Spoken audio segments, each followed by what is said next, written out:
I'm Rana Faruhar. I'm an associate editor and columnist at the FT and an analyst at CNN.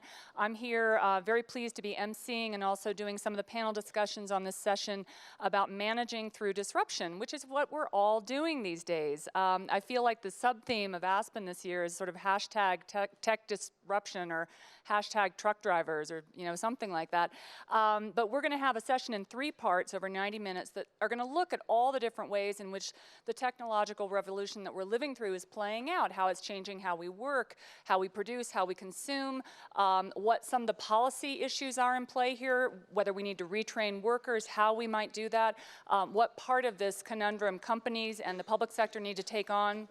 So lots to talk about, and we have a really great group of people to do it, CEOs, thinkers, academics, et cetera. So let me just, a couple of housekeeping things, remind you to turn off your cell phones because they interfere with the mics. If you want to tweet about the session, feel free to do so, hashtag AspenIdeas. And I'm going to now introduce our first panel. David Leonhardt from the New York Times, who is fantastic and writes really well on these topics, and Austin Goolsbee, now of the University of Chicago. And they are going to come up and talk for a few minutes here, about 30 minutes, on the era of disruptive innovation and whether or not it is different than those of the past. Panel, thanks for sticking around. So Austin is a professor at the University of Chicago, Booth School of Business. Before that, he was the first economic advisor to a long-shot Illinois Senate candidate named Barack Obama. And I actually first heard Austin's name because we went to the same college. He's 3 years older than me. And I still remember toward the end of my freshman year hearing, there is a senior who's going off to remake the economies of Eastern Europe. And that was Austin. One of Austin's first jobs out of college, right, was to go over to... Well, it was the summer between junior and senior year. Summer between junior... I wasn't remaking. I was just a guy working for Jeff Sachs in Poland. And Poland has done great since then. At that moment, it was not doing that well. It was they got off communism overnight, and prices went up 6,000% in one day. And we take a lot for granted, about our institutions and about not just democracy, but the economy. The issues of trust and really of just knowledge of making decisions. It was pretty interesting. I'm sure it was. So That's quite a memory you have. Our job is to set the stage here for the panel and kind of give a macro sense of things. So I want to start with what I consider to be this real tension. On the one hand, when I hear Rana mention truck drivers, when I hear about truck drivers, when I hear about newspaper reporters, when you hear the long list of people who are going to lose their jobs because of technology, there's a part of me, a pretty big part of me, that thinks, and it was ever thus, right? Horse and buggy makers lost their job.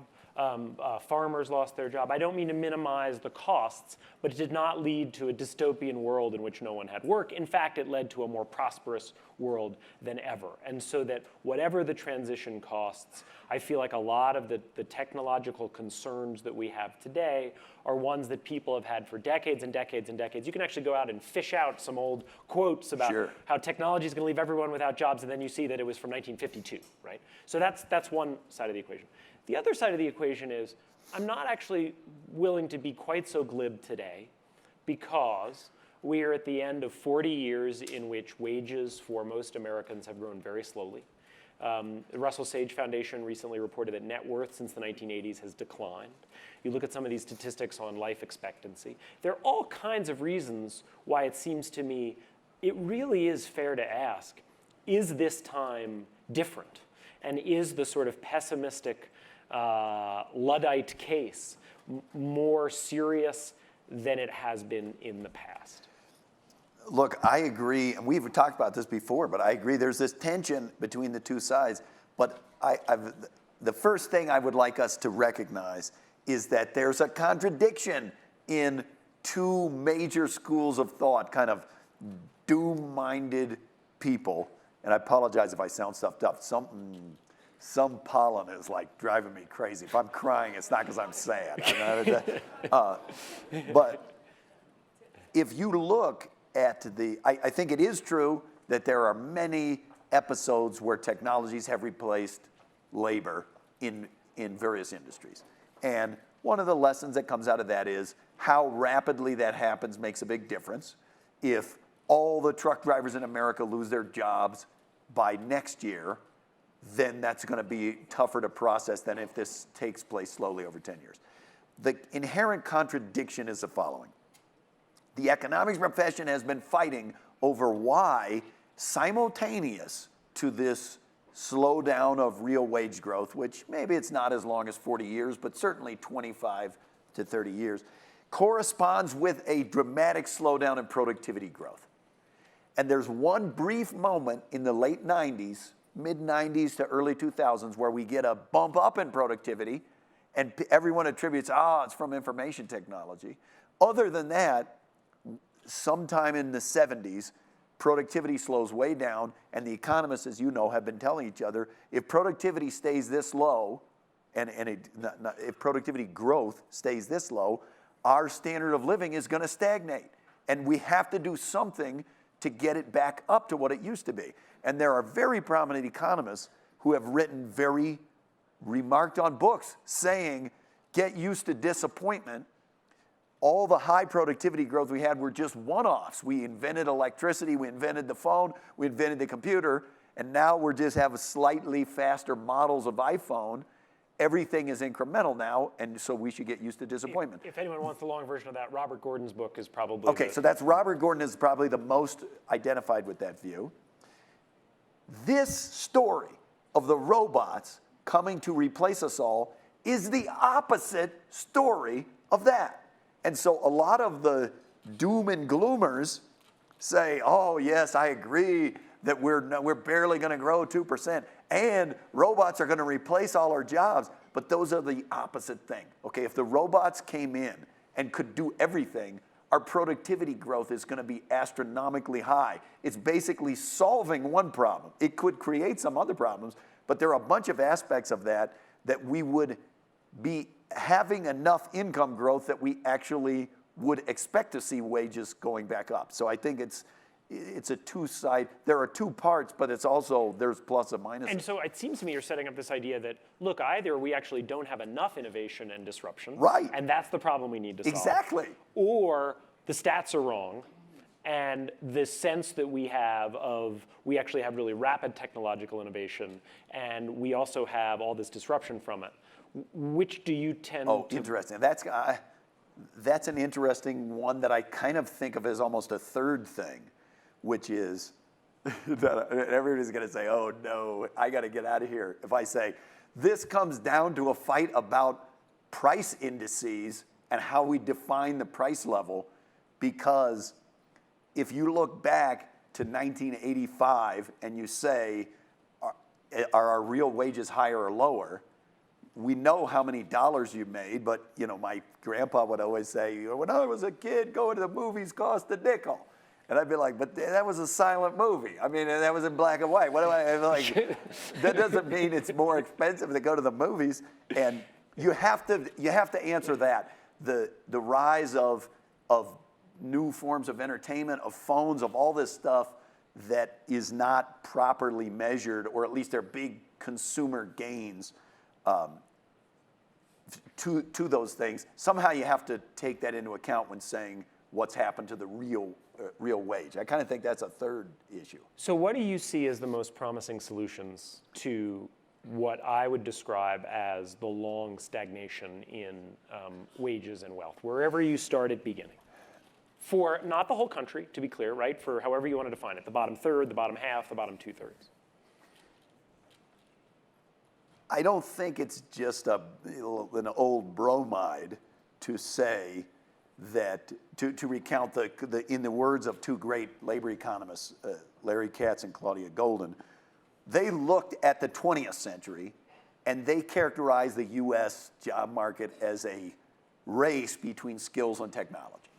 And whenever you get in a period where the skills grow faster than the technology, real wages are going up, productivity's high, people are feeling good, and when the technology's going faster than the skills are growing, people tend to say, wait, but our jobs and the machines have replaced us, and people get upset. If we're in an environment in which technology really is going to accelerate, and not just in one sector or one part of the economy, but broad base and replacing masses of people all over. I don't see that there's anything other than upping the skill of your own workforce that will work. We can do things in the short run. We could change tax policy. I think it's crazy, borderline criminal that we have these underlying trends that are emphasizing winners and losers and the haves and the have-nots, and we're going to double that, those forces and accentuate the inequality. I think that's a mistake. Meaning that pre-tax trends the are pre-tax increasing. trends are heavily toward a smaller group of people who have skills, who have connections, who have networks, massively benefiting. I think it's weird to then say, oh, you know what let's do? Let's go cut tax rates on them even more and not make the investments in education, science, et cetera, that we need to grow. But that said, whether it's minimum wage, employment regulations, tax policy, all of that stuff to me is kind of around the margins. And the fundamental thing is the race between skills and technology. And I don't think it's a coincidence that our median income starts to stagnate almost exactly at the same moment that the educational attainment in the US stalls out. So we're growing. Share of people getting associate's degrees, getting bachelor's degrees, graduating from high school, all of those are growing until around the late 70s where it stalls out, and that's exactly when our productivity and our wages stagnate. And I realize this wouldn't clear the bar to get published in journals like you have, but my favorite way to see that is that if you separate the population into two randomly distributed groups, men and women, women actually have increased their educational attainment over the last generation, and their wages have risen. Men have not, and their wages have not, which kind of gives you a sense of exactly what you're talking about. I can get you a job. I'll take it. So the name of this is Making It in America, which is obviously a double entendre. Let's talk about the manufacturing part. Did he just drop some French there? He said it's double entendre. Okay. So do we pay too much attention to manufacturing? If I were a politician, I would have to get up here and give a 10-minute speech about the importance of manufacturing. Possibly. But don't you think? I think I do. It certainly has an outsized mind share for its share of employment, and there are other industries like that too. Farmers, coal. Interestingly, a lot of them are industries that have had this feature that if you roll back the clock a long way, they were a big share. And they slowly, through productivity growth, have gotten smaller and smaller over time.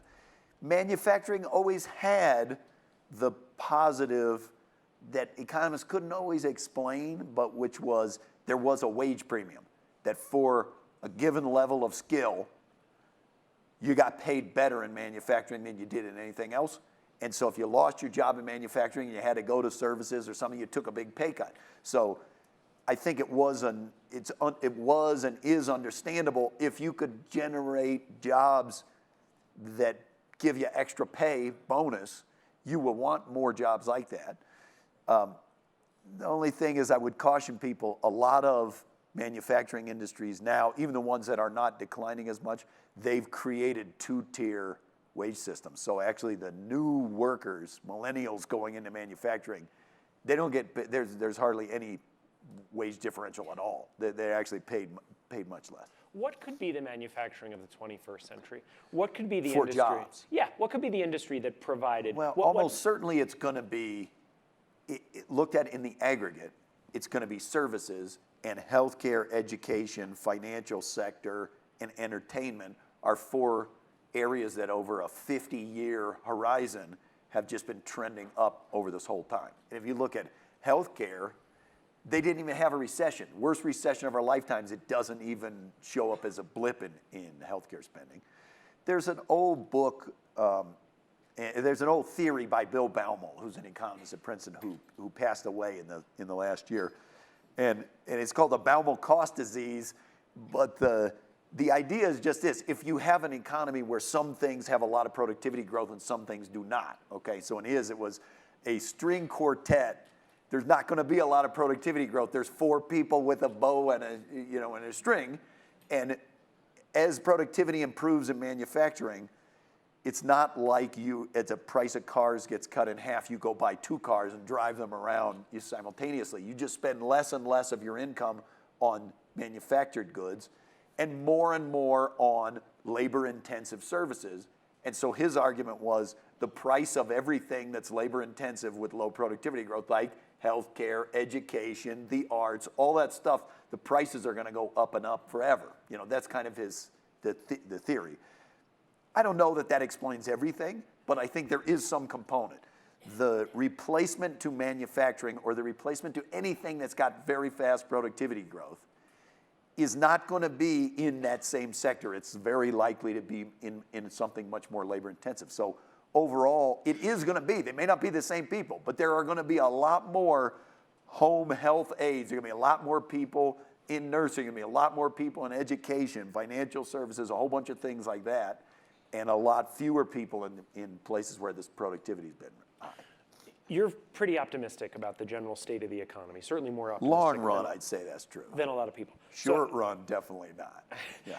Can I ask you to try to help us understand why so many forecasts from the Federal Reserve and others have just missed again and again and again? Look, so there's this phrase, green Yep. shoots, that you may have heard. I mean, Ben Bernanke, I think, did heroic work in 2008, 9, and 10 in terms of rescuing the crisis. And then after that, the Fed just kept saying, the boom's right around the corner. Right. And we still haven't come And around they that still corner. say that now, that we're in imminent danger of inflation. We're about to have inflation. Maybe we're going to tighten 6 times this year to keep that inflation from happening.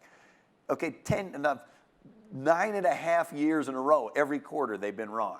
That next year's the year, woo, we're going to have, I used to joke, it was going to be V-shaped recovery when I first got to DC. Then it was going to be U-shaped recovery. By the time I left, they kept talking about L-shaped recovery.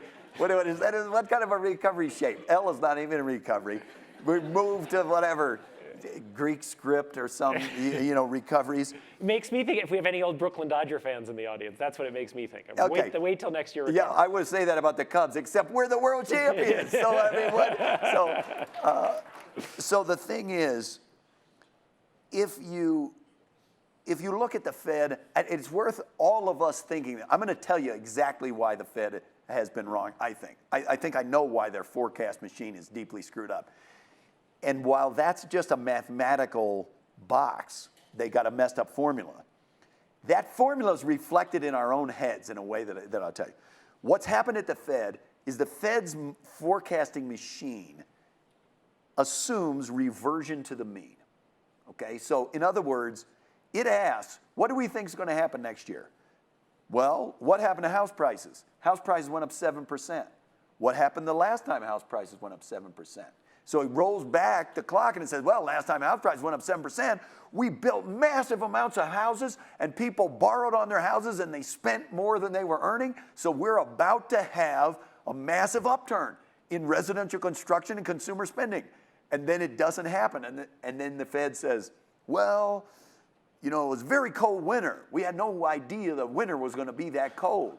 And we didn't know there was going to be an earthquake in Japan. I mean, and it's like each year, and then they came back and like we forgot it was a very warm winter. It was like last year you said it was too cold and that's why, now it's too warm. Okay, the Fed's reversion to the mean is fundamentally wrong because house prices went 90 years growing 50 basis points a year in real terms. And then we go through an 8-year period where it grows 13.5% per year. And then collapses. And now it's growing again. And if you think we're going back to the go-go days, I think that's deeply misguided. And so the root of the Fed's problem, which is mechanical, but that spreads into our brains, is the mentality, I'm just waiting for things to get back to normal. And they define normal as 2006. And I'm telling you, 2006 is what's not normal. If you go look at the data, 2006 we're in a bubble. And consumer spending is more than 100% of income. And residential construction is massively off the long-run trends. And house prices are growing like you can't believe. And I used to tease Bernanke when we were in Washington. I knew him from academics. And I said, you're trying to live the Onion headline that a furious nation demands new bubble to invest in to restore prosperity. I was like, you're thinking, and I said, it's even worse. You think you're not being greedy about it because you're like, I don't need to reflate the housing bubble 100%. I'll just take 2/3. If I could just reflate it 2/3. Okay, fine. 2/3 of 13.5%, risk-free. 9.5% compounded forever, risk-free. That solves every problem there is. So how far are we from having worked off enough of the excess? I guess your point is it's not about... pretty far. Pretty far. Look, my view of why do we have a modest recovery explains why I think, then it was a new one-off. Donald Trump got elected. The stock market goes up. We're going to have stimulus, tax cuts. The growth rate's going to go way up again. That's the Fukushima earthquake. That's the cold winter. It's all the same thing. It's some excuse of why it's not growing. What happens in an economy, you can't have a V-shaped recovery unless you can go back to doing what you were doing before. What has to happen, what is happening, is people are moving. They're packing up and, we got to leave Detroit. We got to go to where the jobs are. We got to get retrained. You got businesses saying, we have openings, but we can't find the right workers. Nobody wants to come over here at the wages we want to pay. All of that cycle is the slow adjustment to more exports, to more services, to more investment-led growth, more innovation. It's happening. It's just not a super fast process. It's also why, if you go look at China, them announcing, oh, yes, we slowed down. But this is we expected. Right. No, they didn't. They're arguing, we've made the transition to domestic demand. The transitions don't happen like that. Right. They happen slowly. And so it's going along, and that's what we're going to get, this 2 to 2.5%. We're just chugging along like that. My favorite experience from the Chinese housing bubble was when I was in Beijing in 2010, sitting at in a traffic jam, and there was someone walking through the streets of Beijing, handing out pamphlets to try to get you to buy a house while you were in the traffic. It was like the housing bubble meets squeegee people. For these deep dives, we try to thread the questions in between, so we have time for just one or two right now. Question for you got a job, man. Professor You're supposed to come up with questions. I know, questions. this is great. Make other people do my job. Okay. I'd like to hear Austin talk about the counter-argument by economists and business people that the reason we've had a slow recovery is because there's been just a lot more friction in the economy and uncertainty in the economy that's been introduced by the policies of the administration you just left. Could you please speak to that? Okay, look, I'm glad you said that because it's obvious I'm going to come at it from a biased perspective.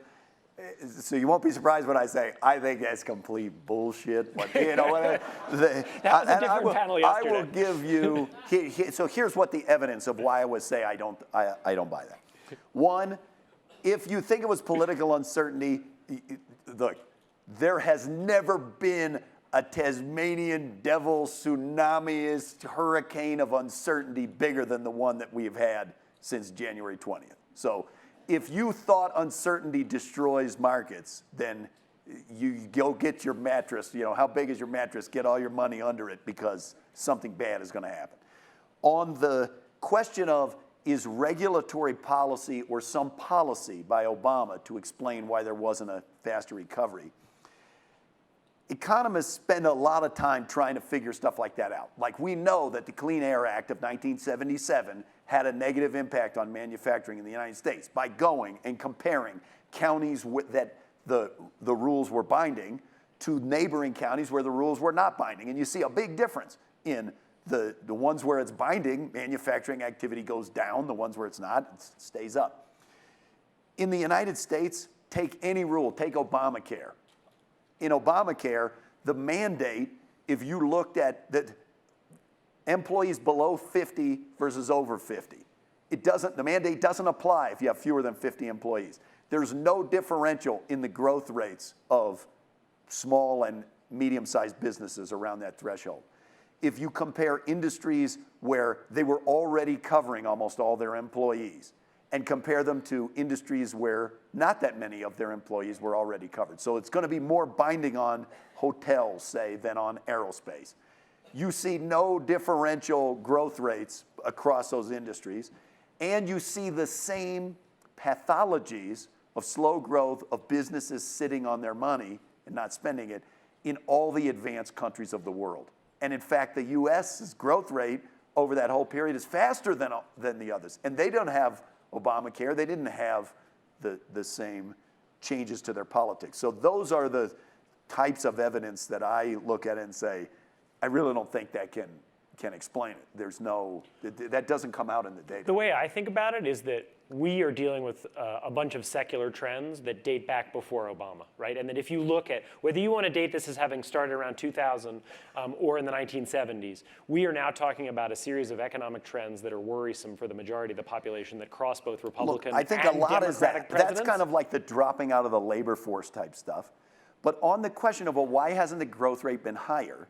And you've heard the argument, this is the weakest recovery ever, or since World War II.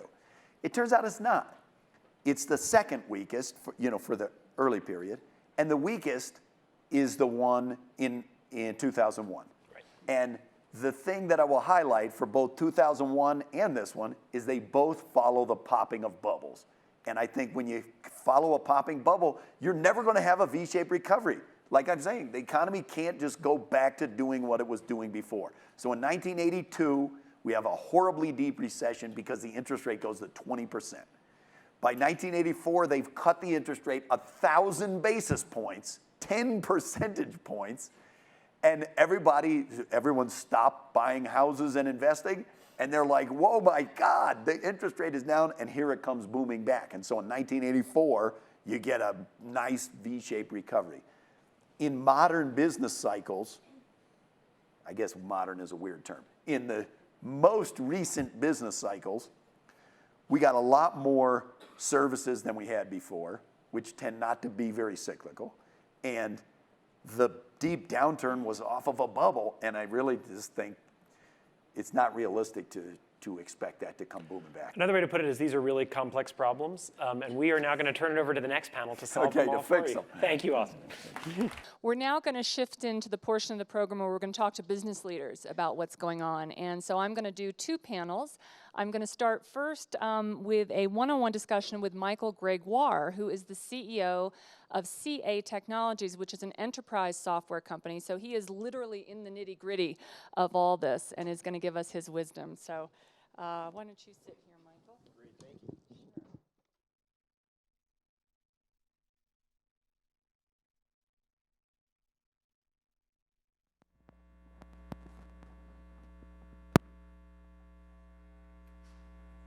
Okay, so your company, one of the things it does is help businesses really cope with these changes. And it's interesting because all the disruption we've seen in the last several years, in some ways, it's really just the beginning. It's the consumer-facing part of this, right? It's what's going on in our iPhones, the apps that we see. We're starting to talk about worker disruption and how the labor markets might change.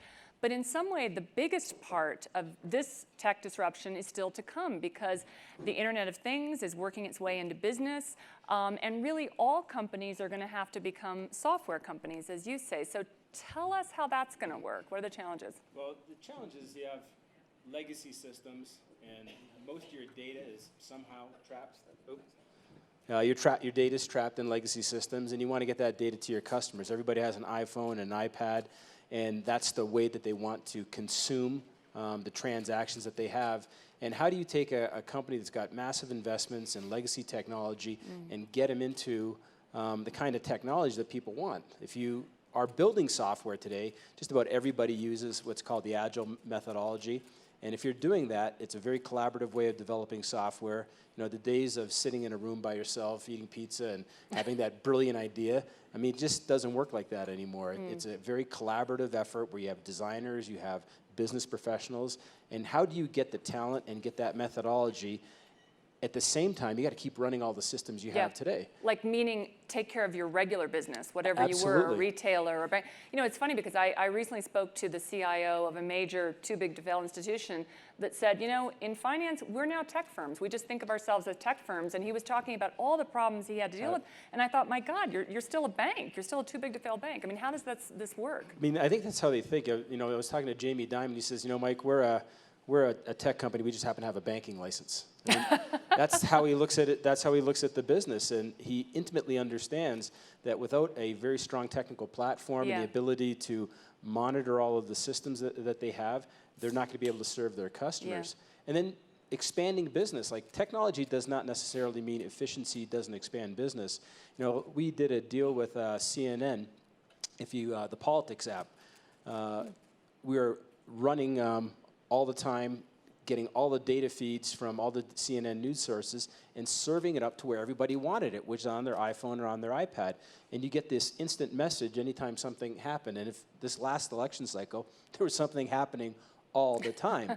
And what happened is David Levy, who runs sales for all of the Time Warner properties, he said, you know, Mike, I want to sit down with you. I thought he just wanted to thank us for the deal. He said, no, I want you to explain to me, how does this work? You took a whole new, you know, revenue stream for us. You know, I got a fixed set of things I can sell. I can sell time on a TV. You gave me a whole new business where I can start selling time on an iPhone, on an Android device, on a tablet, and you have an opportunity to take this technology and drive your business forward. But the thing is, you have to have the technology, you have to have the people that can do it, you have to have the ambition to scale, and at the same time, you still got to keep everything running that currently is running today, because you don't want to break down those expectations. Okay, so let's talk for a minute about how do you rethink staffing? How do you rethink labor in any industry, in any company right now? I mean, you've made an interesting point to me that you don't think what's needed is more sort of engineering PhDs and folks at the very, very highest levels of the tech food chain. Well, you'll take, you know, if you can get a good one, you'll take it anytime you can.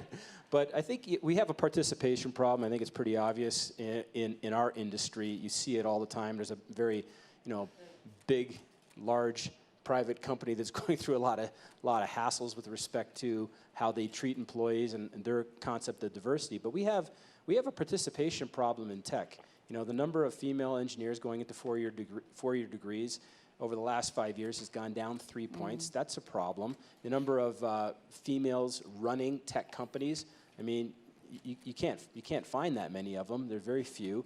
The number of minorities that participate in tech, really, really small. You take a look at most board of directors of tech companies, they're middle-aged white guys like me.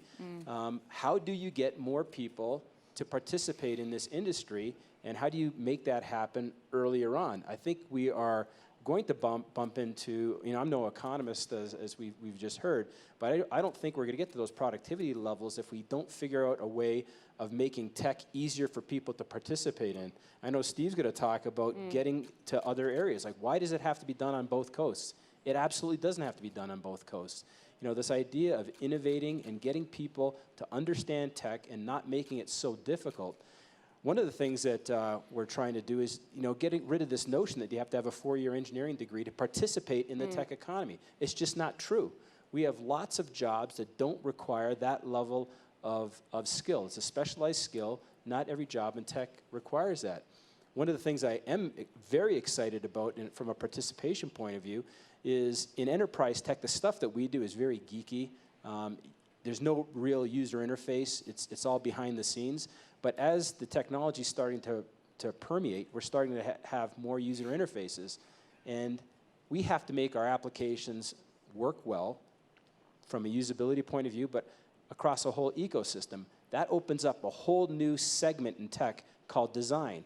And we are starting to hire from, you know, the Rhodes School of Design. We're starting to hire from schools like in the Northeast that we never would have hired from before because they were primarily liberal arts design schools. That's interesting. And we're starting to see a much different, you know, participation rate of people with different skill sets getting to participate in tech. So the de-siloing of tech and this idea that, you know, you do need liberal arts, you need the creativity that comes with that, and you need the blending of the two. Yeah. I think that's going to be incredibly important. Okay. All right. Well, with that, I'm going to say thank you. Thank you. And we'll welcome Real the next pleasure. panel up. Thank you so much.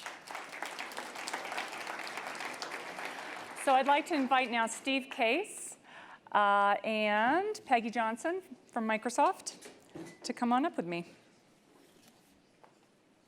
Have a seat here if you'd like, Steve. Steve needs no introduction. Steve, AOL Case, but now with Revolution. And Peggy is in charge of business development for Microsoft. Yes. So you all are going to talk a little bit more about the changes that are afoot right now, and kind of throw it out more broadly, not only to the labor disruptions that we're seeing, but also the kind of cultural disruptions within the corporate world and some of the social disruptions and political disruptions and how we might deal with them. So Peggy, let me start with you. You think a lot about culture, and I think Microsoft's actually been through a lot of history of having to adopt different cultures and change. You know, you guys have been around for a long time for a tech firm. 42 years. Yeah, 42 years. God, that is amazing. Yeah. So what needs to change right now broadly in corporate culture in order for companies to really adapt and thrive in this environment? Well, one thing that we found when Satya came in his tenure as CEO is, and this really had started under Steve Ballmer, this idea of one Microsoft. The company had really been operating pretty much in silos, and they kind of had their heads down. It was a somewhat aggressive environment as well. And when Satya came in, such a very different leader than Steve Ballmer. And he knew, he had the vision to know that the company needed to change. If we were going to catch the next wave, we had to change. What got us to the first 40 years was definitely not going to get us to the next 40 years. And so one of the big, I would say the pivotal moments that Satya had was he had read the book by Carol Dweck, who's a Stanford psychologist, called Mindset. And it describes this, this idea of a growth mindset. And he turned 110,000 employees around on those two words. And essentially, it's about if you walk into a room and you have a know-it-all and you have a learn-it-all, the learn-it-all is actually going to save the day at the end of it. If they're the ones, the listeners, the ones who have curiosity, the ones who ask questions, try to understand what problem we're trying to solve, is really the one that's going to take us to the next level. The know-it-alls will come in with their idea and say, this is the way it's going to be. They're the siloed ones. And he said, we've got to break out of these silos. We've got to become one Microsoft, or we're never going to make it. And I think he did it at the right course and speed. I'm not sure if anyone else could have done it. He'd been at the company for 23 years, so he had the legacy, but he was a change agent. And that has changed our company dramatically. And what advice would you give, having gone through that experience, to other industries? What do they need to do to kind of adapt to all this change that's coming their way? Well, I think going back to that idea of a growth mindset of saying, okay, I know what I know, but what can I learn? And that's really been a big part of it. We're trying to understand more about what our partners want, rather than coming in saying, here's a product, we built it, you need it, buy it. We want to say, tell us what you're doing, or tell us what you need, how can we help? And if we can't help, you know, maybe someone else can. But it's more of a collaborative discussion, and I would say going forward with all of this disruption in technology coming at you in so many different ways, being a listener, a learner, being curious about these technologies is going to help you get to the next level. It's really interesting because I've heard from CEOs that only recently have they felt that their interaction with the Valley has been, okay, what can we build you, what do you want? And that's a very interesting point. Right. It's changing. Steve, let me come over to you. You have been on a fascinating journey, literally a journey through the Rust Belt, talking to people in communities where they've been left behind in many cases from the digital revolution, and trying to figure out how can we use technology, which we know historically always creates net new jobs, but often after a period of social, economic, cultural pain. How can we get these folks on board? What have you learned? Well, it's what you said, that there are a lot of people in a lot of parts of the country that do feel left out and do feel left behind, and that was probably part of the message in this last election. But if you look at the data, it's not just they feel left out, they have been left out. That last year, 75% of venture capital went to 3 states: California, New York, Massachusetts. The other 47 states fought over 25%.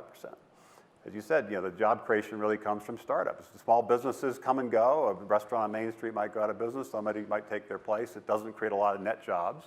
Big businesses, Fortune 500, some are growing, some are declining. As a sector, it does not create a lot of net jobs. The data from the Kauffman Foundation, McKinsey, and others said the net job creation comes from young, high-growth startups. So if we're predominantly backing entrepreneurs in places like Silicon Valley that are doing interesting, disruptive things, including sometimes destroying jobs, and we're not offsetting that, at least in part, by backing the entrepreneurs in Ohio and Pennsylvania and Kentucky and all over the country, then we shouldn't be surprised that a lot of people in those parts of the country feel like globalization doesn't seem to be helping them, digitization doesn't seem to be helping them, and there's a growing frustration and a growing divide. So the answer is pretty clear: is how do you get more capital going to more people in more places. How do you level the playing field so really everybody everywhere feels like they have a real shot at the American dream? In the process, you're backing startups everywhere that are creating jobs everywhere, and therefore we have a more inclusive innovation economy. And this is not a new phenomenon. The first wave of the internet with companies like Microsoft was started in Albuquerque, then moved to Seattle.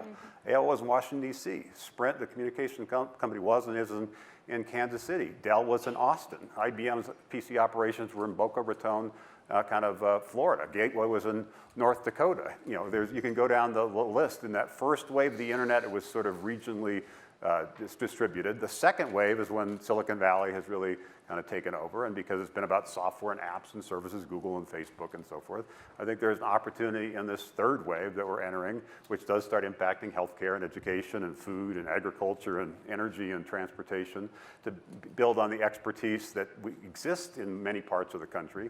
But we're only going to do that if we get investors to pay attention in the middle of the country, get on planes to visit entrepreneurs in the middle of the country, and that's what this Rise of the Rest initiative is all about. And there's so much happening. I mean, I've spent some time in Detroit recently. I mean, there's any number, Louisville, there's any number of communities that are doing interesting things. So we'll come back to that in a minute. Peggy, I want to go to you to talk a little bit about particular technologies and how they might affect the labor markets. AI is something that is on everyone's minds. There's been a huge body of sort of dystopian literature and film recently around the robots taking our jobs, the robots, taking everything. But how are you guys working? I know you have this idea of augmented technology in which you're not displacing labor so much as you are creating a new kind of work that is technology enabled. Tell us a little bit more about that and how it could save jobs as well as so I think, technology does disrupt. I think we should accept that.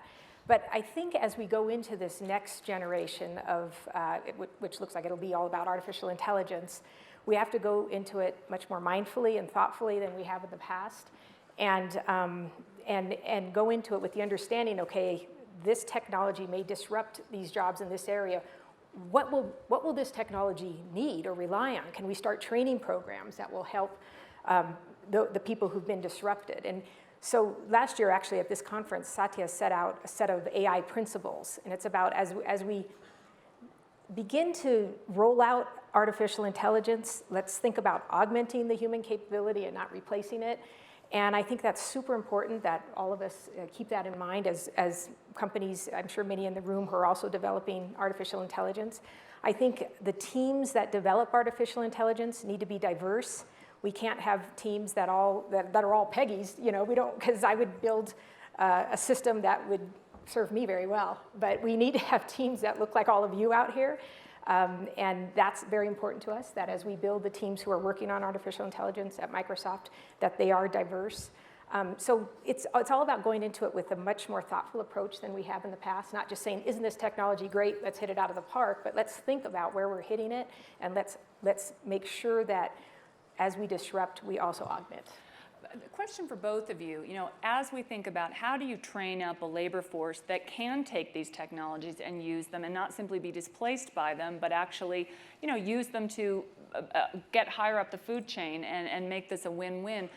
There's a lot going on right now. Companies are involved in training. The president has an apprenticeship model he's pushing. What are you guys seeing out there that you think works, either at a local level and preferably something that could scale and that could be adopted? Well, I mean, Mike said it already. We have, we have this shortage of people in the tech industry, and they don't necessarily need 4-year degrees. We could just use more coders, for instance. But then you say, okay, who's going to train these coders? You go back into high schools. Many times we don't even have teachers who have had a comp sci background, who have had much training themselves. So one of the things we're doing at Microsoft, we have a program we call TEALS, Technology, Education, and Literacy in Schools. And we take our own employees who are nationwide. I mean, we have employees in Detroit, in Reno, in Fargo, and they can go into the schools and teach the teachers how to teach computer science and how to teach kids to code. And actually, I'm a big proponent of having the language, if there's a language requirement, let's let it be coding. And so the kids come out equipped to take part in this digital economy. It's super important. So coding, sitting aside from literacy, math, science, as a one kind of of the a core disciplines. curriculum. Exactly. Steve, what do you I think? think obviously coding is important, but it's not for everybody. And I think in this next wave, a broader set of skills, including, it was referenced earlier, some of the liberal arts skills are going to become more important. At the core, innovation, entrepreneurship is about pattern recognition. It's about paying attention to things, understand where things are going, connect the dots, and then be able to communicate that and galvanize teams and movements around those, those ideas. In this third wave, if you want to revolutionize healthcare, it's actually not about the app. It's how you get like doctors and hospitals to embrace it and change their systems, how you get health plans to pay for it, how do you deal with government kind of regulations. So partnerships become much more important, so the people skills around forming partnerships become much more important. Policy, regulatory issues, we can debate what the right policy should be, and some will say there should be less, less government, lighter touch, some say more, but there's going to be some rules of the road around drug safety or around drones in the skies. We're not going to, it's not going to be a free-for-all, so understanding that aspect is important. But I think it's also important to kind of take a step back, which is always one of the things that's great about Aspen. And remember that the issue of disruption, job displacement is not a new issue. 200 years ago, over 90% of us worked on farms. Now it's less than 2%. 88% lost their jobs due to technology. But we followed, thankfully, the agricultural revolution with the industrial revolution. And then as that was starting to be slow, we followed that with a technology revolution. So the question is not, are there going to be technologies that are going to destroy jobs? We can debate the timing. Some things might take a little longer than some of the, some expectations right now, but it's going to happen. The only question is, are we going to be able to create the new jobs create the new industries in the future to continue this movement? And even America as a country, 250 years ago, we were just a startup. It was just an idea. We led the way in those kind of three waves, and we need to continue to lead the way. My belief, my bet, is that we're not going to lead the way if basically we don't have more people on the playing field. If it's just certain people in certain places, we're not going to lead the way. And the data on, I mentioned the data on place, the 3 states, 75%, gets worse if you look deeper. Last year, 90% of venture capital went to men, 10% to women, less than 1% went to African Americans. So right now, it does matter where you live. It does matter what you look like.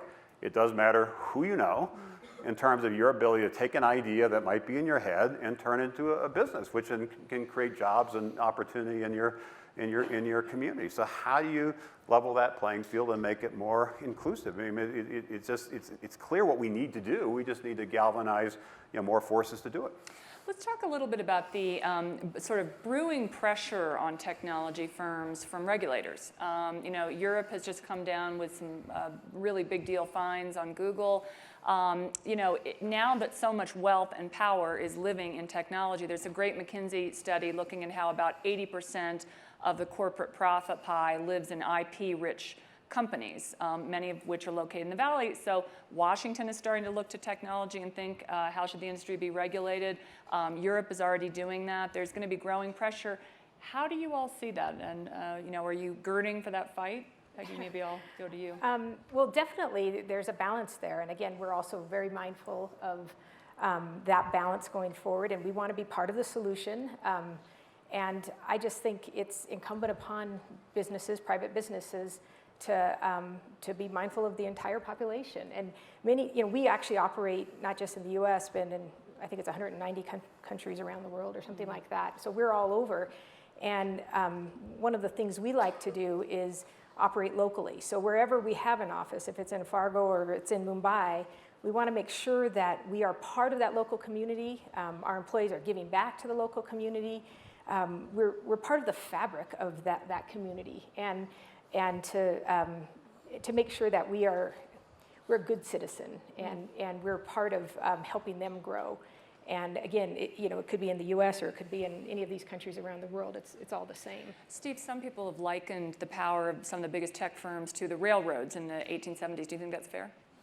Yeah, I think it's fair. I have some history here. 20 years ago, I was deposed in the antitrust litigation with the U.S. government against Microsoft. So and the issue then was Microsoft with a monopoly in operating system Windows using that in a way that was unfairly advantaging them as they entered new markets. My belief was they were. And ultimately, Microsoft actually changed some of its practices. The $2.6 billion kind of EU kind of fine today for Google was basically over a similar issue. Are they using their search algorithm to essentially advantage their businesses? So when you have dominant market share, it has great benefits, obviously, in terms of profits. It also carries with it great responsibilities. And the companies that don't understand that will, at some point get a wake-up call and have to adjust. But I also think there's this broader, I touched on it a little bit earlier, this broader issue around this next wave of innovation, where even the innovators, even the early stage entrepreneurs who just prefer tuning out the government and say, look, I just want to innovate. I just don't, government, stay out of the way. I kind of have this kind of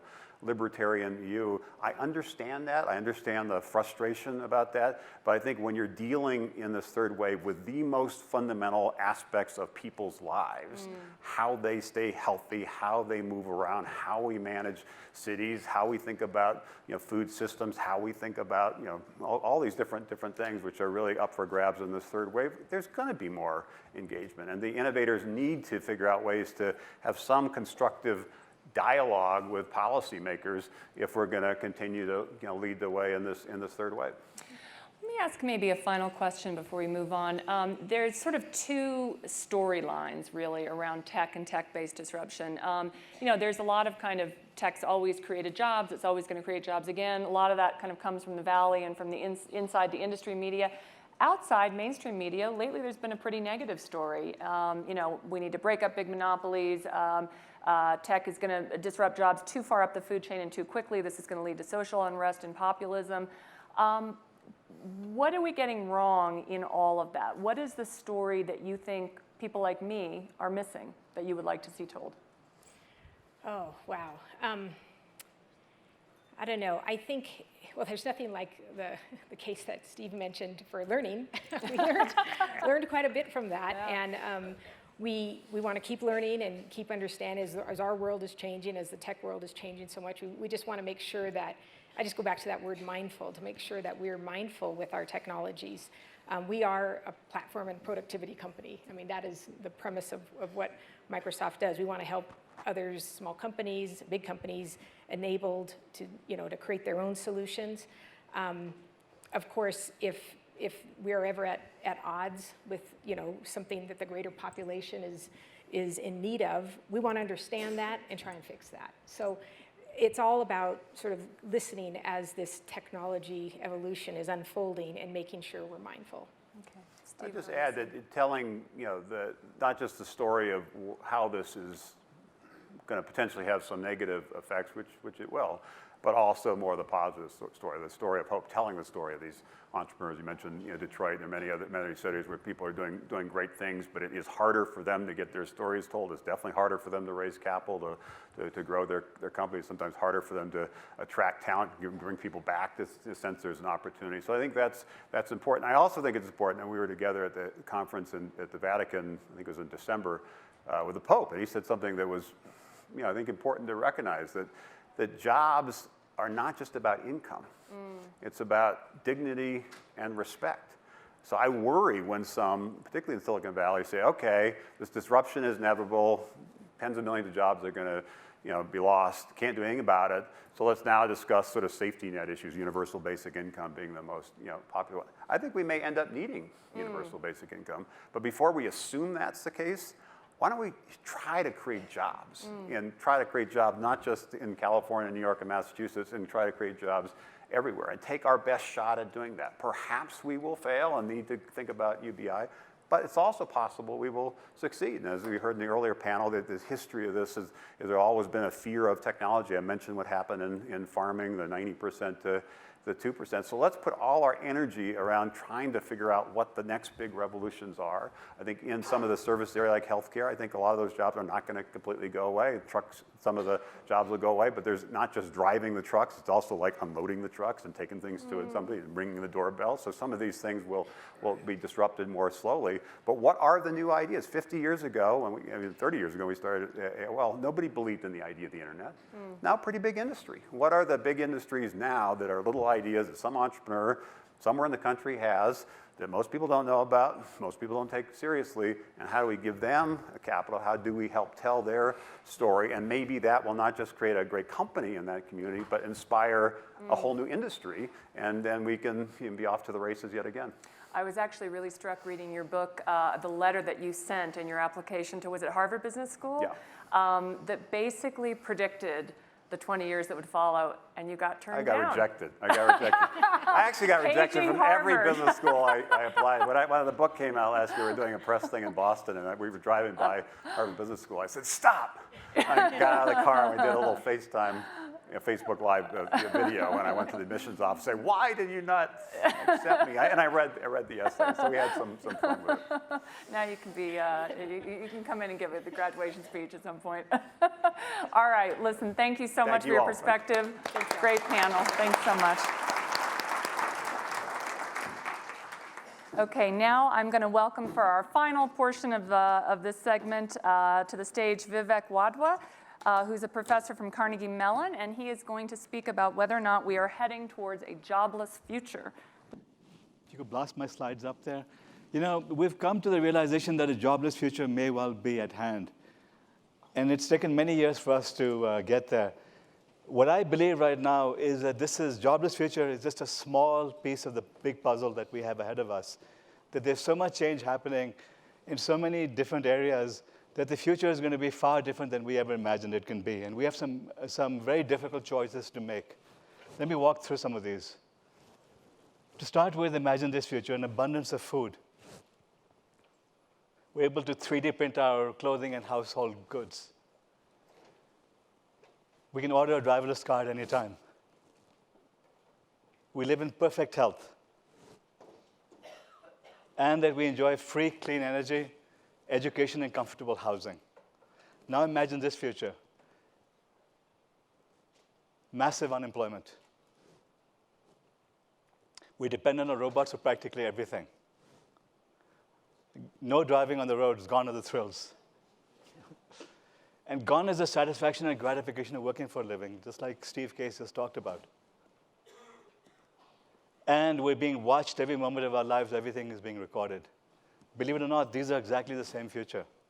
This is where we're headed, very, very, very fast. Today, we're being tracked, identified, recorded. There are cameras everywhere. Even in Aspen, you see cameras all over the place. This is being recorded. God knows who's going to be watching it. But this is how lives are right now. Everything is being watched. Now move forward a little bit. Car and DNA hacks, virtual reality schools, editing genomes, and then man and machine merging. This sounds like science fiction, but many of you are already wearing eyeglasses. That's a technology enhancement. But take it forward 2 levels, and we're talking about bionic body parts. The next decade, 15 years or so. Now, in this future, there could be a very bright side to it, that Star Trek, the acquisition of wealth is no longer the driving force in our lives. We'll work to better ourselves and the rest of humanity. That's what Captain Jean-Luc Picard talked about. This future is entirely possible.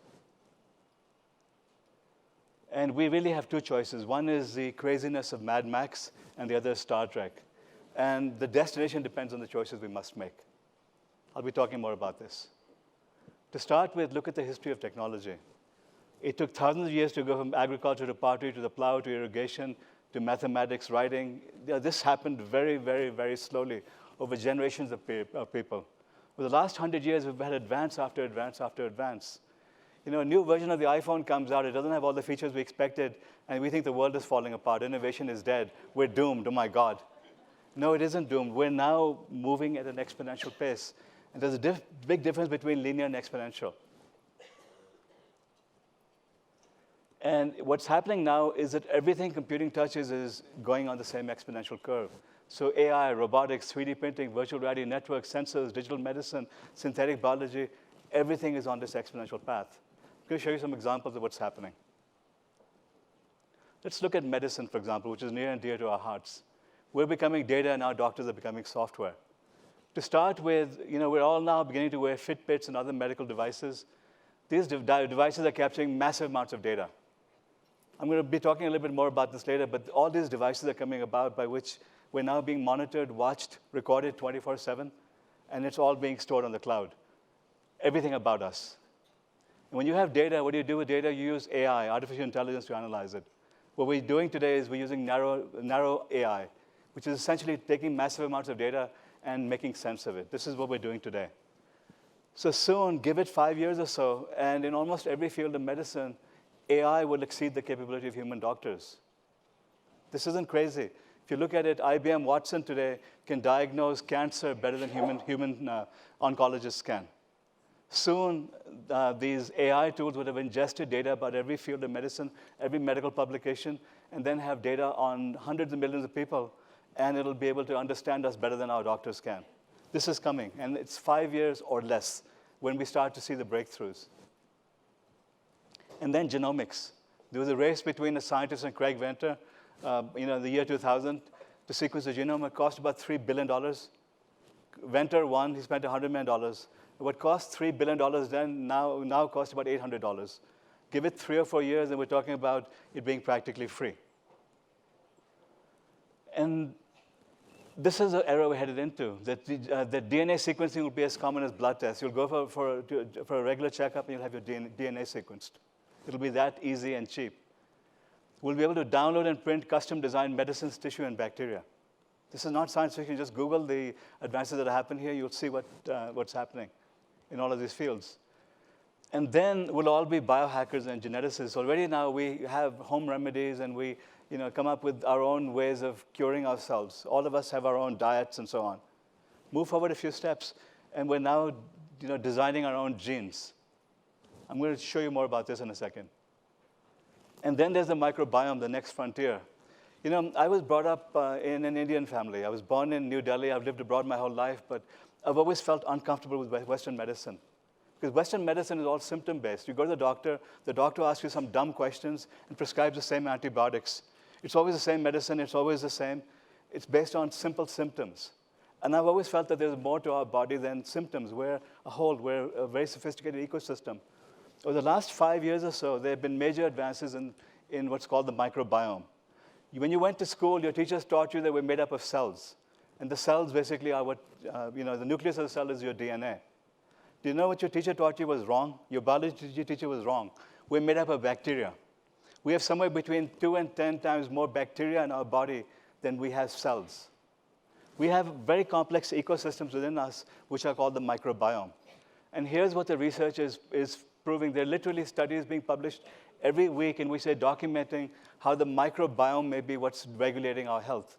The bacteria in our gut are regulating our health. The evidence is mounting, and it's almost undeniable. So tweaking the microbiome is easy. Mix up a cocktail of bacteria for your gut. Essentially taking the feces from one person and transplanting it to another person might be a cure to health. This is crazy stuff, but just Google the microbiome and read what I'm talking about. So, and also it's been documented that changes in diet can cause significant changes in the microbiome. And the most recent papers I read were how the microbiome reprograms your genes. So this is all happening.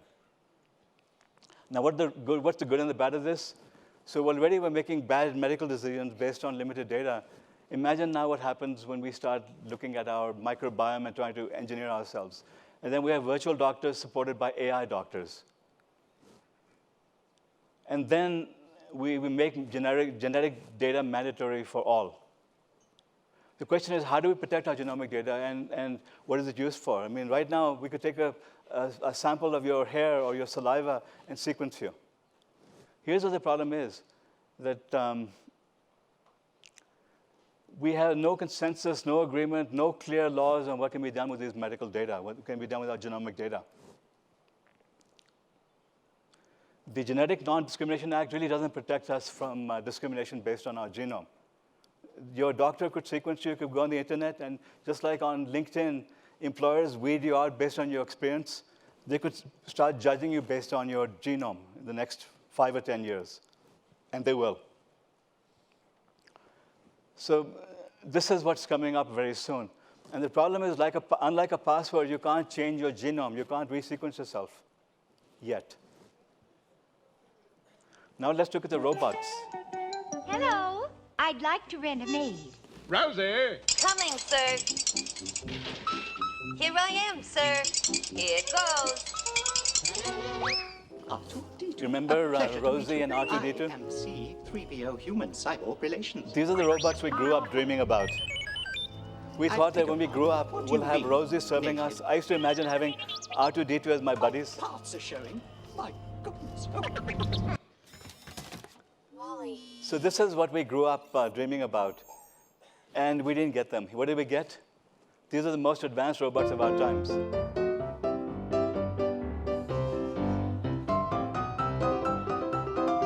This is the DARPA challenge of 2015.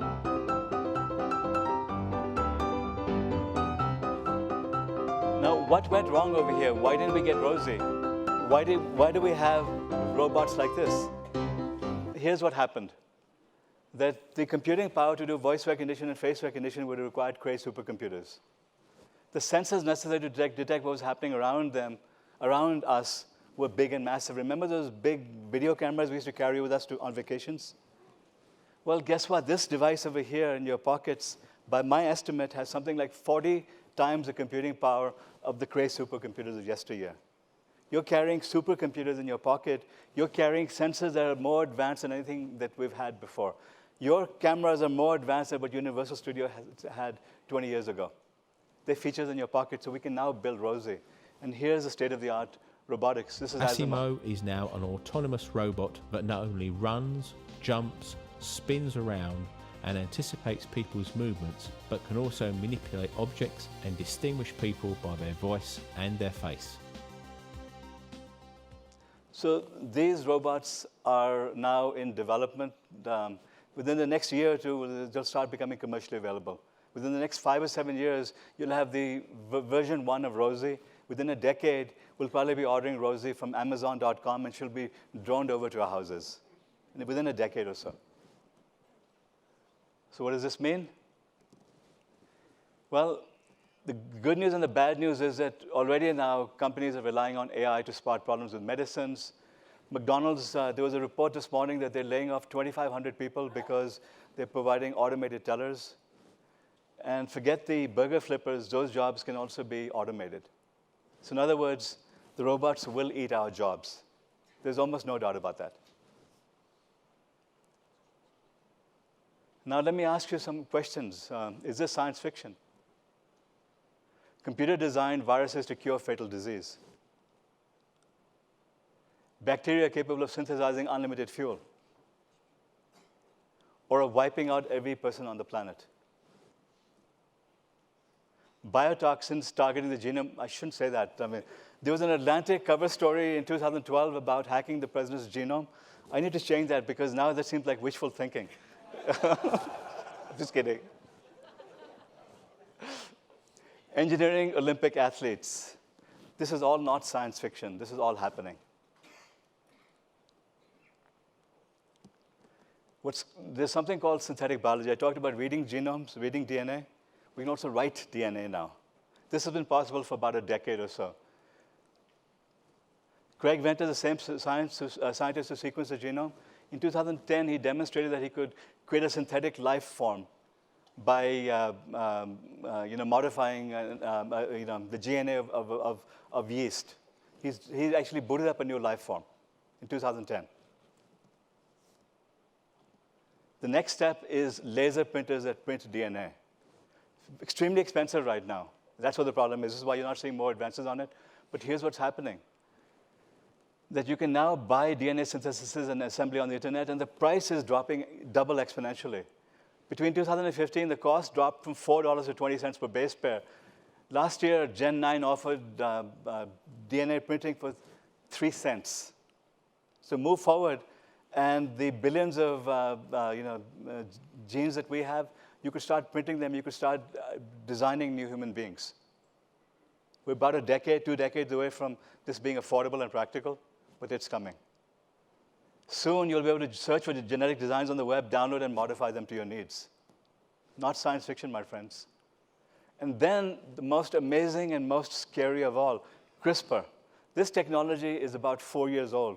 Between MIT and Berkeley, they published a series of papers and demonstrated how it was possible. The Chinese caught on to this, and now they're doing large-scale research on gene editing. In 2014, they demonstrated genetically modified monkeys. In 2015, they created, sent shockwaves all over the world by editing an embryo. A human embryo, they proved they could edit. 2016, they modified the human embryo for resistance to HIV. So this is happening rapidly. There are papers being published practically every day. Now here's the most amazing and the most scary thing, that the cost of doing this is practically nothing. You can get started for about $50 now on the internet. So scientists are using it to edit out fatal hereditary diseases. It's amazing what is going to be possible over the next decade or so with CRISPR-based technologies. We have the potential to eradicate all hereditary diseases from ourselves. This is what's possible right now. And we can create nutritious, hardy, and delicious plants and fruit. Imagine being able to edit plants so they can grow in the desert.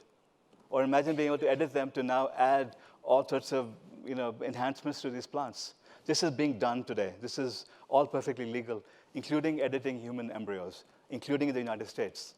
The only prohibition in the United States is that you can't use government dollars to edit human embryos. You know all this uproar we've had about stem cell research?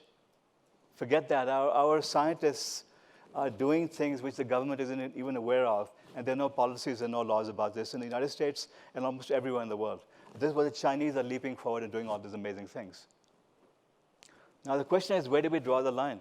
This is an economist story that they published. Imagine now being able to edit a child to give a child 20/20 vision, higher IQ, no baldness. Let me turn the tables on you folks, that you're pregnant, your daughter's pregnant, or your spouse is pregnant, your granddaughter's pregnant, and the mother goes to the doctor, and the doctor does a test and says that this child is going to be completely handicapped. They have a horrible disease, and the child is going to be a vegetable. For $50, you can take this pill that'll edit out that disease. How many of you would say, no, I don't want that? No one in this room. All right, while you're at it, you can also edit out all these other diseases that your family had. You had migraines, well, your child will never have that. Who says no to that? Now, while you're at it, for another $50, you can also add IQ points to the child. You can change the color of their eyes. You can add all these other features. The question is, where do you draw the line? If I ask you, who says you wouldn't want to have extra IQ for your children? I'm surprised no one in this room says that, because normally when I give talks, people object to that. They say that, look, it's one thing to save lives, it's another thing to play with God's work. But the question is, how much IQ do you add? 10 points, 20 points, 50 points, 100 points? At what stage do you go from being a human to being a monster? IQ is at everything. I don't think Beethoven or Leonardo da Vinci would have topped the IQ tests. They had different traits. So the question is, where do we draw the line? These are discussions we're going to be having within a decade or less. It could be much sooner than what I'm saying. This is what's happening today.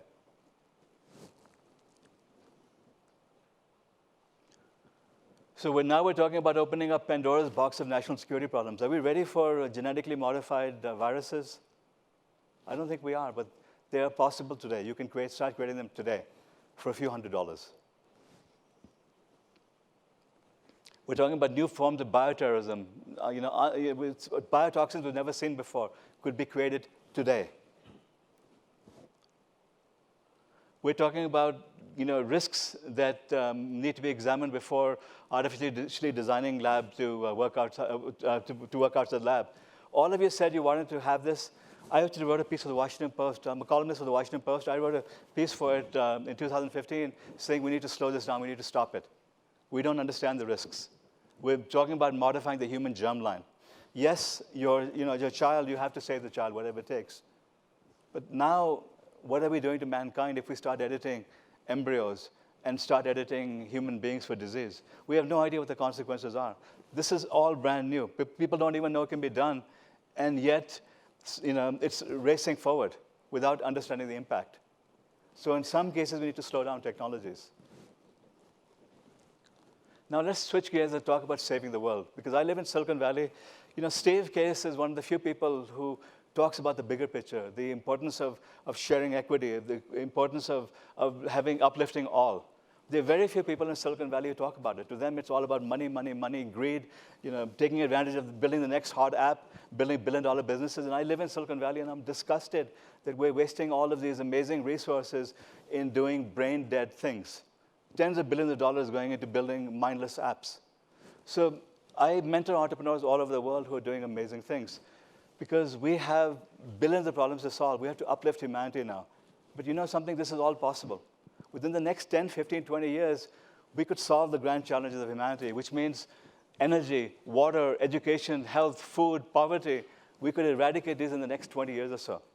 This sounds crazy, doesn't it? Let me give you some examples of what's possible. Let's start with energy, which is the greatest problem of all, because it powers everything else we need. We talk about petroleum, oil, fossil fuels. That little ball over there is petroleum. That big ball over there is solar. We get something like 1,400 times more energy from the sun every day than the entire planet consumes in a year. We're bathed in energy. This is an energy-rich planet. So far, we've not been able to harness it. So we've been obsessed over fossil fuels. We're talking about bringing coal back to the United States. Craziness, because we don't seem to be able to understand what's happening with this technology. This is the cost of solar. It's dropped 99% over the last 30, 40 years or so, 99%. And the good news is that as the price drops, the number of installations double. As the installations double, the price drops. This is a virtual cycle we're on. This is all exponential. That's an exponential curve I'm talking about. At the rate at which solar is going, within the next 14 years or less, we will be able to generate 100% of the Earth's energy needs through the sunlight. This sounds crazy, doesn't it? 100% of the Earth's energy needs by 2030. But if you look at it exponentially, if you look at the doublings, it becomes obvious. And this is not science fiction. I already live in the clean energy future. I live in Menlo Park, California. I have a passive solar home. I drive a Tesla Model S. My energy bills for the entire year, including all the driving I do, are $543 a year. If I had one more solar panel, I could be off the grid, and I would be living this clean energy future. And this didn't cost me more than it does to be buying energy from the grid. It's been possible for the last 5 years. Give it 5 more years, and the price of solar will drop by another 50, 60, 70%. And now you're talking about revolution happening on its own. Forget about government intervention. Forget about subsidies. This is happening whether we believe it or not. And now we're talking about gutting the entire healthcare system of America. These are the debates we're having these days.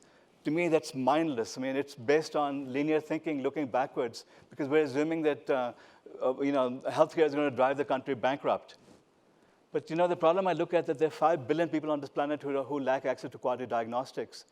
And I see solutions at hand. One of them I personally got involved with. I invested in it. It was a doctor it was a biomedical engineer at Arizona State University who realized that the medical equipment he was using was extremely expensive, but the sensors were dirt cheap. He says, why can't I connect the sensors to my laptop and use my laptop's computing power to do the same thing that's done with hospital equipment? So he and a professor, Ramanan Lakshminarayan, started a company called HealthCube, which built a medical device that does 32 different medical tests. The most common medical tests done at hospitals, blood temperature, hemoglobin, pregnancy, syphilis, HIV, dengue, malaria, heart rate, EKG. They bought the common sensors, integrated them into a device. The device costs $600. They're selling it for $1,000. The consumables cost about 10 to 30 cents each. In other words, any test you want costs you less than $1, all inclusive. I have 2 of these devices at home, by the way. And it's amazing that I can get every test done that would be done at a hospital. So right now, when you go to the doctor, it takes 2 to 5 days to get diagnosed. Even when mothers get pregnant, you have to make appointments, go to the doctor, go back, wait for test results, and so on. With this device, what takes 2 to 5 days can be done in 14 to 15 minutes. All the testing you want using a device that looks like an Apple TV that you simply plug your sensors into. There was a study published in Mukhtar, Punjab, in a village in which about 100 women were dying every year from preeclampsia. That's a common disease women get when they're not diagnosed and treated immediately. When this was brought in, they tested every woman that got pregnant. There were 1,000 women that were pregnant, roughly. They found 120 to be preeclamptic. They treated every one of them, 0 deaths that year. So $600 device saved 100 lives in one village alone. This is being used on a population of 2.1 million people in India right now. and I'm taking it to Latin America. More likely than not, over the next 6 months or so, we're going to be manufacturing this in Mexico, and we're going to be taking it all over Latin America. And then eventually we'll bring it to the United States when there are 50, 100 million people using it worldwide and disrupt the US medical system. This is what's possible today. Imagine having a device in your home like I do. Literally, I have 2 of these at home, that you can do any test you want, and then you upload the data to the cloud on the back end of this device, and you call up a doctor anywhere in the world, and you get, via telemedicine, you get advice immediately. This is already happening. This technology exists today. But this is the type of thing which Steve highlights all the time. It's the rise of the rest. This is the new Delhi technology that's going to disrupt the US healthcare system. This is what's possible. And by the way, I'm not going to get into this in this conversation, but every single industry I look at is going to be disrupted. Many of them are going to be wiped out over the next 10 to 15 years or so. Every industry I look at, I see this disruption happening, and the CEOs are not aware of it. They're clueless about what's going to hit them, or they don't want to know, because it's going to impact their stock price. They start disclosing it. Well, we are heading into a jobless future. I mean, I see no salvation for jobs, because everything is happening at the same time, and the convergence is happening of all these technologies. I see almost no way of saving the jobs on the planet. So we do have to think about it. UBI, universal basic income, is one thing, but it's a much, much bigger problem. We have to start thinking about how do we now create a new value system for society, a new form of capitalism. We need brand new thinking on this whole thing. I'm not going to get into this right now. I have a book about this that I want you to read. The book basically highlights the fact that every technology can be used for good and for evil. All the technologies I talked about and many, many more, I detailed them. I talked about the human aspect of it, what it means for our lives. And then the message of the book is that every technology can be used for good and evil. And we have to make some difficult decisions, that we have to make sure that the technology has the potential to benefit everyone equally. If we continue to create the inequality, we will have the dystopia of Mad Max. We must share technology equally and uplift everyone. If we do this, we'll be able to survive the trauma, the disruption that's going to happen, because we have taken care of the basic wants and needs of people. Now we have to deal with the social issues, and that's a different challenge which can be surmounted. The second thing is, what are the risks and the rewards? I talked about CRISPR. I actually voted against all of you and said we need to slow this down for at least 5 years until we understand what the impact of this is. We're not ready for this future. That the risks, to me, don't outweigh the rewards. And then the question is, does the technology more strongly promote autonomy or dependence? That if we become dependent on, or self-driving cars are going to be amazing until we become dependent on them and realize that we can't go on the roads ourselves. But this is happening with every technology, and this is what I discuss in my new book. I'm going to be doing some book signing this evening, but I seriously, download it if you and read it. Because I think that this is the most important discussion of our time, is how do we create the prosperity, share it, and how do we now uplift humanity? Because I really don't want to go down the path of Mad Max, which I believe we're on right now. We have to figure out how to get to this amazing future. Space, the final frontier. These are the voyages of the Video isn't Starship working, Enterprise.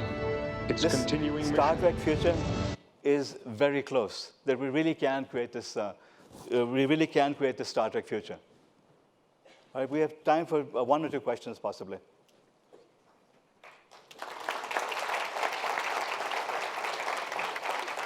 Ready when you are. Please. Just. Why can't the U.S. implement that testing device sooner? Because the technology is still brand new, and the medical establishment here will freak out and do everything they can to stop it. And I'm worried about lawsuits. I'm not like Steve, who's made his billions. I'm a poor guy. And as a director of the company, I'm terrified about bringing it to the United States. I'd rather take it to Mexico. Peru, it's just about gone through their FDA process. Mexico, it'll be done within the next 6 or 9 months or so. I'd rather take it, have 100 million people using it there, and then let it come to the United States on its own. Because once that happens, we will not be able to stop the progress of technology. Yes, I have it at home, but I hope I don't get into trouble for saying that. But the fact is that you could go to Mexico and bring it from there if you really wanted to. Right. Please. There's a microphone right there. Who takes the blood? at your house? It's just a one drop of blood, and you put it onto a little strip, and you put the strip into the device, and it reads it and uploads to the cloud and stores all your data. It's that simple. It takes about 2 minutes or so to do the whole thing. It's literally one drop of blood. It's not Theranos, which is trying to do one drop and do 100 tests from it. It's really, this is standard commercially available technology. And the company didn't invent any of this technology. It's using everything that's off the shelf, except it's integrating into a medical platform, which can be understood by anyone. The medical equipment we have in hospitals is designed so that only doctors can read it, and so that it limits the information that anyone gets from it. This is designed, it's got its own software so that anyone can understand it. It's simple. It's actually built for first responders in India. First responders are minimally trained technicians who can read and write, but it's designed so that they can understand and they can do testing in the field. Please. I was really struck with how cheap you say a lot of this technology is, $50, $100. And yet, just thinking about healthcare, every single time there is a new technology, it's prohibitively expensive and it drives up the cost. So if you can help me square what is very cheap and what is actually the cost passed on afterwards, and if there's any disruption that you suggest so that we can pass on these possibilities to consumers and average folks. This device here costs $700. You can go to New Delhi or Shanghai and buy a device that looks almost as good, that's a generation behind, that costs about $50. Right? It's the same computing power. And those devices have 2 SIM cards and many other features than we have. It's just that we have a protected environment. And in the medical system, it's a rigged system. The entire system shouldn't be called healthcare, it's sick care. It's designed to keep us coming back and addicted to drugs. That's what the US medical system is. And this is why I dare not bring the technology to the United States, because literally all the antibodies will kick in and try to kill a future technology that could be inexpensive. But the good news is that the US is not driving innovation all over the world anymore. It's happening everywhere. I can give you many other examples from all over the world. I also joined the board of a company in Chile that converts water into plasma, back into water, 100% clean water, 100% clean water. The bottles of water that you have here are more expensive than oil is. It's more expensive than wine sometimes. In the hotel, it's $10 for a bottle of fancy Fiji water. It's ridiculous, right?